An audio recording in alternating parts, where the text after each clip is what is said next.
ആരോടായാലും സംസാരിക്കാൻ അറിയണം.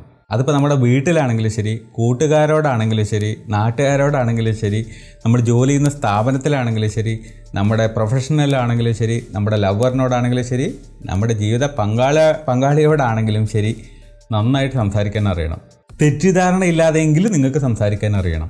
അതിന് നിങ്ങൾ ഫോളോ ചെയ്യേണ്ട 10 പ്രാക്ടിക്കൽ സ്റ്റെപ്പാണ് പറയാൻ പോകുന്നത്. ഏതൊരു മതത്തിൻ്റെയും അടിത്തറ എന്ന് പറയുന്നത് കമ്മ്യൂണിക്കേഷനാണ്. അപ്പോൾ അത് മികച്ചതാക്കാനുള്ള 10 പ്രാക്ടിക്കൽ സ്റ്റെപ്പാണ് ഇപ്പോൾ പറയാൻ പോകുന്നത്. ഒന്നാമത്തെ പ്രാക്ടിക്കൽ സ്റ്റെപ്പ് എന്ന് പറയുന്നത് ആക്റ്റീവ് ലിസണിങ് ആണ്. നിങ്ങൾ പറയുന്നതിന് മുമ്പ് പരമാവധി ആ വ്യക്തി പറയുന്ന കാര്യം കേൾക്കാനുള്ളൊരു മനസ്സ് കാണിക്കുക. കേൾക്കുമ്പോൾ ഗുണം എന്താണെന്ന് ചോദിക്കുകയാണെങ്കിൽ അവരുടെ ആംഗിൾ ഓഫ് വ്യൂ, അവരുടെ കാഴ്ചപ്പാട് എന്താണെന്നുള്ളത് നിങ്ങൾക്ക് കൃത്യമായിട്ട് മനസ്സിലാവും.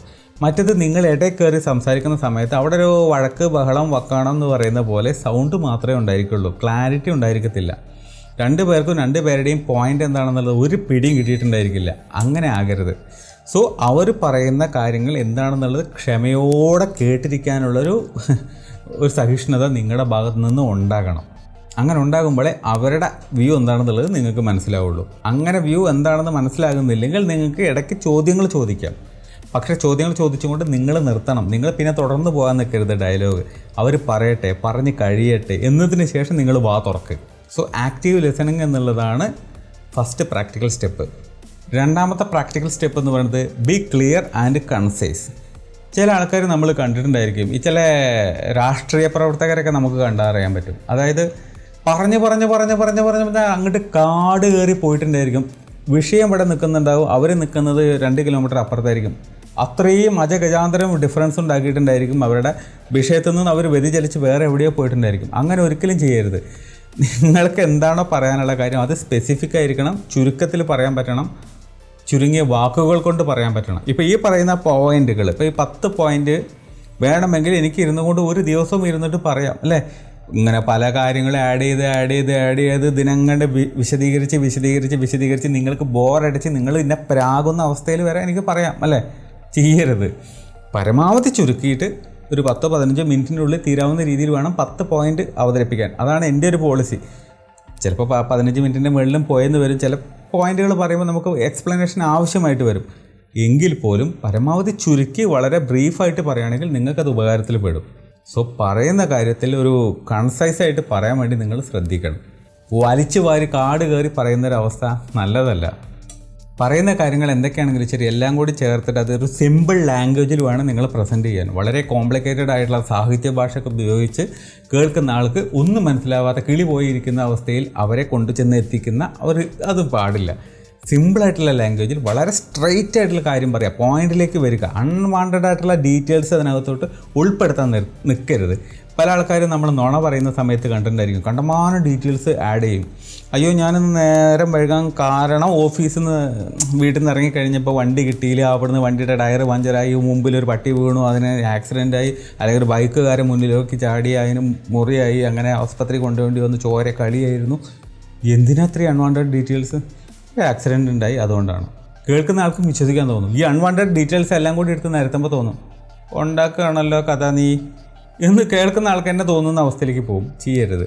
ഉള്ള കാര്യം സ്ട്രെയിറ്റ് ആയിട്ട് പോയിന്റ് ടു പോയിന്റ് പറയുകയാണെങ്കിൽ അത്രയും നല്ലത്. അവർക്കും സമയലാഭം, നമുക്കും സമയലാഭം, വായിലെ വെള്ളവും പറ്റില്ല. മൂന്നാമത്തെ പ്രാക്ടിക്കൽ സ്റ്റെപ്പ് എന്ന് പറയുന്നത് നോൺ വെർബൽ കമ്മ്യൂണിക്കേഷനകത്ത് ഫോക്കസ് ചെയ്യുക എന്നുള്ളതാണ്. ഇപ്പം നോൺ വെർബൽ എന്ന് പറയുമ്പോൾ നമ്മൾ വായ കൊണ്ടല്ലാത്ത സംസാരം. ഇപ്പം നിൻ്റെ കയ്യൻ്റെ ഇതിങ്ങനെ പറയുന്ന സമയത്ത് അങ്ങോട്ട് ഓരോന്ന് കാട്ടിക്കൊണ്ടിരിക്കുന്നുണ്ടല്ലോ. ഇപ്പം ഞാൻ ഈ രീതിയിൽ ഇരുന്നുകൊണ്ടാണ് 10 മിനിറ്റ് സംസാരിക്കുന്നത് എന്ന് പറയുകയാണെങ്കിൽ നിങ്ങൾ അതിനകത്ത് ചിലപ്പോൾ 1 മിനിറ്റ് കൊണ്ട് തന്നെ പരിപാടി നിർത്തി പോയിട്ടുണ്ടാവും. എനിക്ക് അങ്ങനെയാണ് തോന്നുന്നത്. അല്ലെങ്കിൽ നിങ്ങളൊരു 1.5 മിനിറ്റെങ്കിലും ഇരിക്കും അല്ലേ. ഇരിക്കണം കേട്ടോ, ഇല്ലെങ്കിൽ ഞാൻ ഈ ചെയ്യുന്നതൊക്കെ വേസ്റ്റ് ആവുകയും. അപ്പോൾ നമ്മുടെ നോൺ വെർബലായിട്ടുള്ള കമ്മ്യൂണിക്കേഷൻ എന്ന് പറയുന്നത് നമ്മുടെ കൈ കൊണ്ടുള്ള ആംഗ്യങ്ങൾ, നമ്മുടെ ഇതുപോലെ എന്താ പറയുക കറക്റ്റായിട്ടുള്ള മുഖത്തേക്ക് നോക്കുക, കണ്ണിലേക്ക് നോക്കുക, ഐ കോണ്ടാക്റ്റ് എന്ന് പറയുന്നത്. അതേപോലെ തന്നെ നമ്മുടെ ബോഡി പോസ്റ്റർ. ഇപ്പം അവിടെ നിങ്ങൾ ഇപ്പോൾ ഇവിടെ ഇരിക്കുന്നു, ഞാനിപ്പോൾ ഇങ്ങോട്ട് തിരിഞ്ഞിരുന്നിട്ടാണ് കാര്യം പറയണമെന്ന് വെച്ചാൽ അങ്ങനെ ഉണ്ടാവും. ആ ഒരവസ്ഥ അത് മാറുക. നിങ്ങൾ നേരേക്ക് മുന്നിലേക്കെങ്കിലും നോക്കിയിരിക്കുക. നിങ്ങളുടെ ബോഡി പോസ്റ്റർ കേൾക്കുന്ന ആളുടെ മുന്നിലേക്കാണെങ്കിൽ, അവർക്ക് നേർക്കാണെങ്കിൽ അത്രയും നല്ലത്. പിന്നെ നിങ്ങളുടെ ടോൺ എന്ന് പറയും, അതായത് നിങ്ങളുടെ സൗണ്ട് നിങ്ങൾ എത്രത്തോളം നല്ല രീതിയിലാണ്, അയ്യോ ഭയന്ന് പേടിച്ച് വിറച്ച് കോൺഫിഡൻസ് ഇല്ലാത്ത പോലെ സംസാരിക്കുകയാണെങ്കിൽ അതും കേൾക്കുന്നത് നിങ്ങൾക്ക് മനസ്സിലാകും. അങ്ങനെ ആകരുത്. നിങ്ങളുടെ ടോൺ എന്ന് പറയുന്നത് കോൺഫിഡൻസ് ഉള്ളതായിരിക്കണം. നിങ്ങൾക്ക് ഇതൊക്കെ അറിയാവുന്ന കാര്യമാണ്, നിങ്ങളിതൊക്കെ പറയുന്ന കാര്യമാണ്, നിങ്ങൾക്കിതൊക്കെ ശീലമുള്ള കാര്യങ്ങളാണ്. നിങ്ങൾ ചുമ്മാ വന്നിട്ട് ഒരു ഓളത്തിന് ഒരു ധൈര്യത്തിന് വന്ന് തള്ളുകയല്ല എന്നുള്ളത് മനസ്സിലാക്കണം അവർക്ക്. സോ കോൺഫിഡൻസ് ഉണ്ടായിരിക്കണം. നിങ്ങളുടെ പോസ്റ്റർ, നിങ്ങളുടെ ഗസ്റ്റർ എന്ന് പറയുന്നതും കോൺഫിഡൻസ് ഉള്ളതായിരിക്കണം. ഇങ്ങനെ പേടിച്ച് തൂറിയിരിക്കുന്ന ഒരു അവസ്ഥയിലേക്ക് പോകരുത്. ഉള്ള ബോഡി നിങ്ങൾ എങ്ങനെയാണോ നിങ്ങൾ നോർമലി വീട്ടിലിരിക്കുന്നത് അതായിരിക്കണം നിങ്ങളുടെ പോസ്റ്റർ. ഇപ്പം ഞാൻ എൻ്റെ വീട്ടിൽ ഇങ്ങനെ തന്നെ ഇരിക്കുക, അതുപോലെ തന്നെയാണ് ഇപ്പോൾ നിങ്ങളുടെ മുന്നിൽ ഇരിക്കുന്നത്. സോ കോൺഫിഡൻസ് എന്ന് പറയുന്നത് നിങ്ങളുടെ ശരീരത്തിലും നിങ്ങളുടെ പെരുമാറ്റത്തിലും നിങ്ങളുടെ മാനർസത്തിലും നിങ്ങളുടെ സൗണ്ട് ടോണിലും നിങ്ങളുടെ പോസ്റ്ററിലും എല്ലാം റിഫ്ലക്റ്റ് ചെയ്യണം. നോൺ വെർബൽ, അതായത് വാക്കുകൾ കൊണ്ടല്ലാതെ തന്നെ നിങ്ങൾക്ക് കമ്മ്യൂണിക്കേറ്റ് ചെയ്യാൻ പറ്റണം. അങ്ങനെ പറ്റുന്നുണ്ടെങ്കിൽ അതാണ് മികച്ച രീതിയിലുള്ള ഒരു കമ്മ്യൂണിക്കേഷൻ. 4ാമത്തെ പ്രാക്ടിക്കൽ സ്റ്റെപ്പ് എന്ന് പറയുന്നത് അഡാപ്റ്റ് ടു യുവർ ഓഡിയൻസ് ആണ്. അതായത് നമ്മുടെ മുമ്പിലിരിക്കുന്ന ഓഡിയൻസ് എന്താണെന്നുള്ളത് നമുക്കൊരു ധാരണ ഉണ്ടായിരിക്കണം. പലപ്പോഴും അങ്ങനെ ഒരു ധാരണ ഉണ്ടാകാറില്ല. ഇപ്പോൾ നല്ലോണം പഠിച്ച ആൾക്കാരാണെങ്കിൽ, നല്ല വിദ്യാഭ്യാസമുള്ള ആൾക്കാരാണെങ്കിൽ, ഇംഗ്ലീഷൊക്കെ നന്നായിട്ട് ഇങ്ങനെ വെള്ളം പോലെ വായിൽ നിന്ന് ഒഴുകുന്ന ആൾക്കാരാണെങ്കിൽ, എനിക്കങ്ങനെ ഒഴുകില്ല കേട്ടോ, കഷ്ടിച്ചറിയാവുന്ന കാര്യങ്ങളാണ് ഇംഗ്ലീഷൊക്കെ, അത്രയേ ഉള്ളൂ. പക്ഷെ നല്ല ഒഴുകുന്ന ആൾക്കാരുണ്ടായിരിക്കും. ഇവരെന്ത് ചെയ്യുന്നു ചോദിക്കുകയാണെങ്കിൽ മുമ്പിലിരിക്കുന്ന ഓഡിയൻസിൻ്റെ നോളജ് എന്താണെന്നുള്ളത് അതൊന്നും ചിന്തിക്കത്തേ ഇല്ല, നിന്നങ്ങ് തള്ളും. അവർ കിളി പോയ പോലെ ഇരിക്കുന്നുണ്ടാവും. ഇപ്പോൾ ഒരു ഉദാഹരണത്തിന് പറയുകയാണെങ്കിൽ, നന്നായിട്ട് ഇംഗ്ലീഷ് പറയാൻ അറിയാവുന്ന ഒരാൾ പോയിട്ട് ഒരു 75-80 വയസ്സായിട്ടുള്ള ഒരു അമ്മൂമ്മയുടെ അടുത്ത് ചെന്ന് നല്ല രീതിയിൽ ഇംഗ്ലീഷിൽ തട്ടി വിടുകയാണ്. ആ അമ്മൂമ്മയാണെങ്കിൽ പണ്ടത്തെ കാലത്ത് പഠിക്കാനുള്ള സാഹചര്യവും സാധ്യതകളൊന്നും ഇല്ലാത്തതുകൊണ്ട് തന്നെ സ്കൂളിൽ വേണ്ടത്ര വിദ്യാഭ്യാസം കിട്ടാത്തത് കൊണ്ടും 4-ോ 5-ാം ക്ലാസ്സിൽ വരെയൊക്കെ ചിലപ്പോൾ പഠിച്ചിട്ടുണ്ടായിരിക്കുള്ളൂ. അമ്മയ്ക്ക് ഒന്നും മനസ്സിലാവണമെന്നില്ല ഇംഗ്ലീഷൊന്നും. ചിലപ്പോൾ ഒരു 50% മലയാളവും 50% ഇംഗ്ലീഷും ആണെങ്കിൽ പോലും ഒന്നും മനസ്സിലായിട്ടുണ്ടായിരിക്കില്ല. സോ നമ്മുടെ ഓഡിയൻസ് എന്താണ്, നമ്മളെ കേൾക്കുന്ന ആളെന്താണ്, എങ്ങനെയാണ്, അവരുടെ നോളജ് എന്താണ്, അവരുടെ കുറിച്ചുള്ള ഒരു കാഴ്ചപ്പാട് നമുക്കുണ്ടായിരിക്കണം. സ്റ്റേജിൽ കയറി പ്രസംഗിക്കുമ്പോൾ മാത്രമല്ല ഈ പ്രശ്നം, അവിടെയും പ്രശ്നമുണ്ട്, ഇല്ല എന്നല്ല.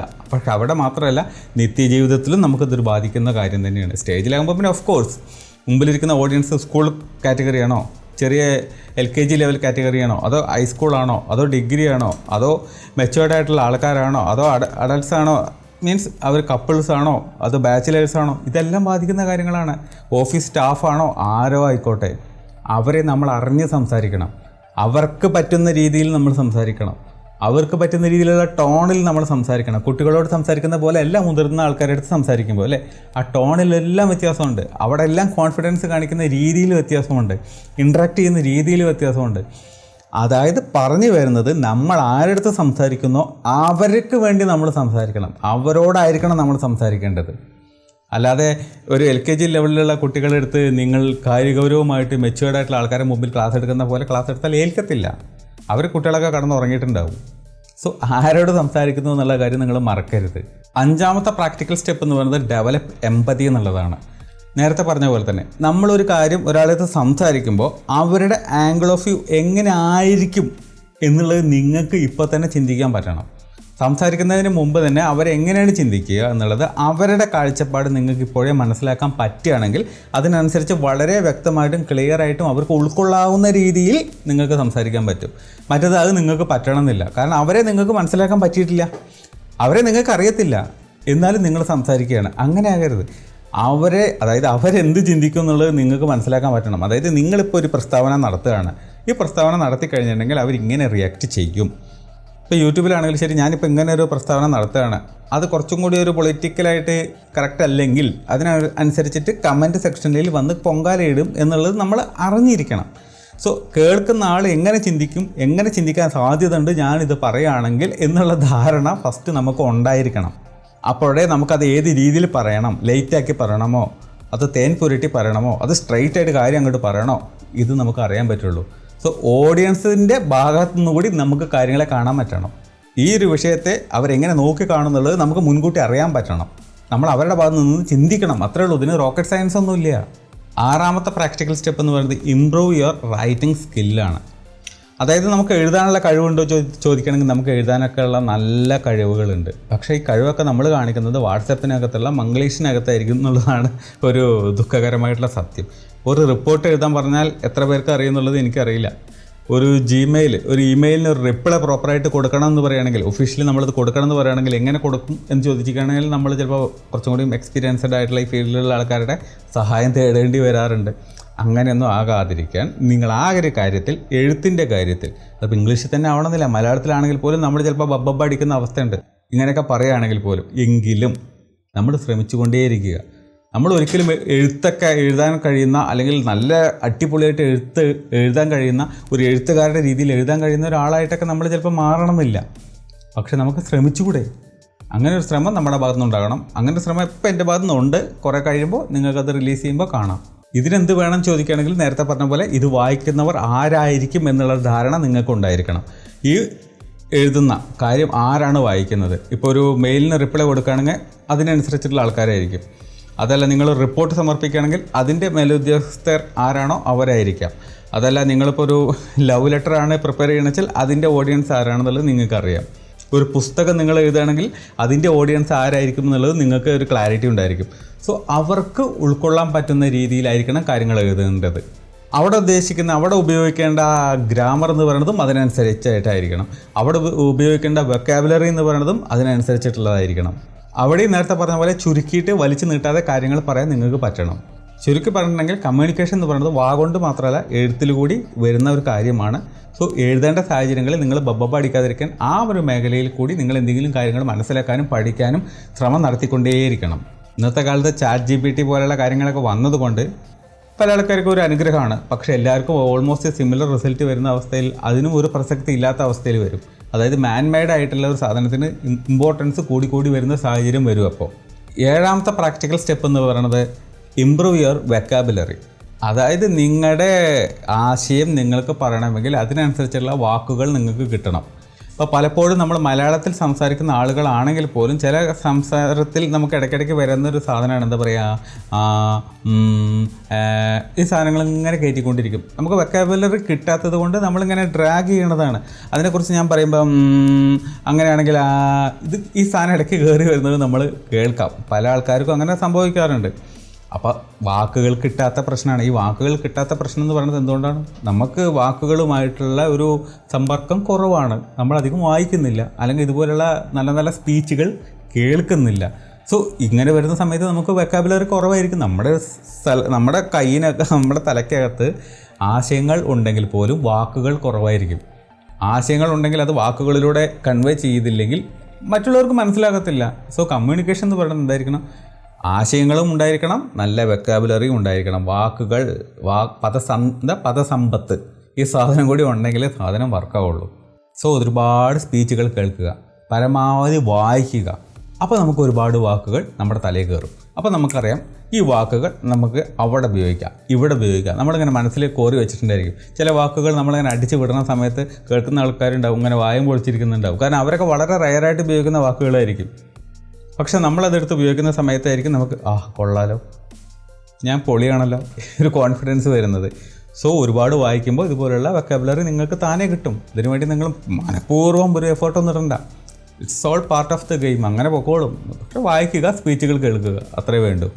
8ാമത്തെ പ്രാക്ടിക്കൽ സ്റ്റെപ്പ് എന്ന് പറയുന്നത് ആസ്ക് ഫോർ ഫീഡ്ബാക്ക്. നിങ്ങളുടെ ഈ കമ്മ്യൂണിക്കേഷൻ സ്കില്ല് ഡെവലപ്പ് ആകുന്നുണ്ടോ ഇല്ലയോ എന്നുള്ളത് നിങ്ങൾക്ക് തന്നെ ഡൗട്ട് ഉണ്ടാവും, സ്വാഭാവികം.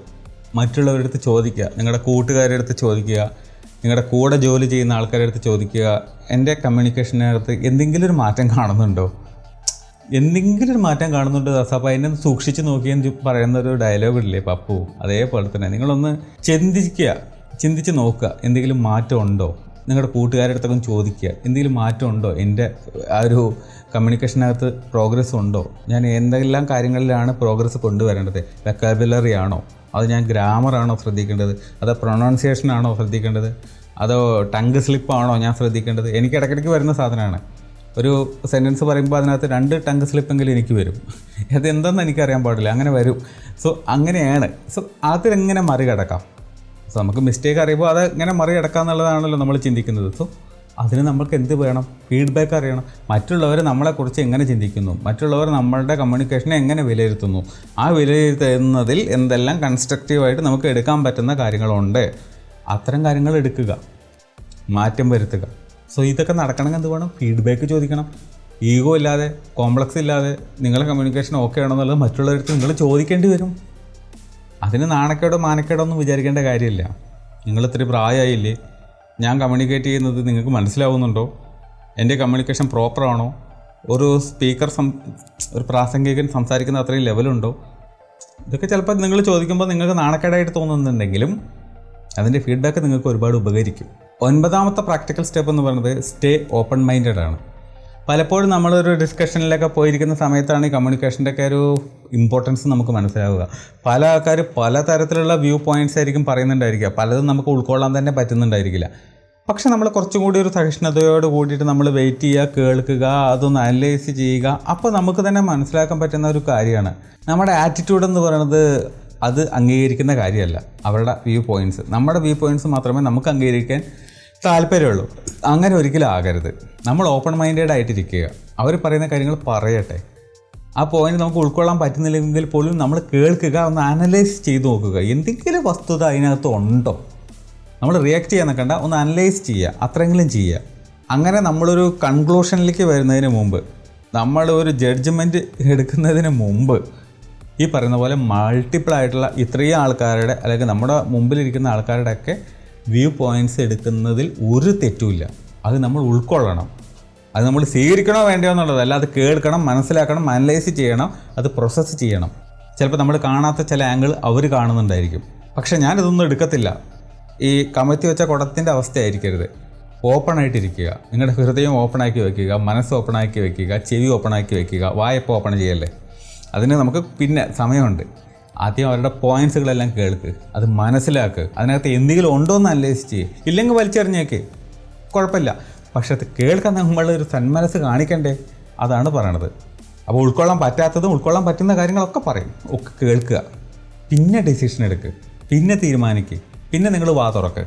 മറ്റേത് ഒരാൾ പറയുന്നതിന് മുമ്പേ അല്ല ഞാനൊരു കാര്യം പറയാം ഈ ഒരു അവസ്ഥയ്ക്ക് പോകരുത്. അവർ വാ തുറക്കട്ടെ ഒന്ന്.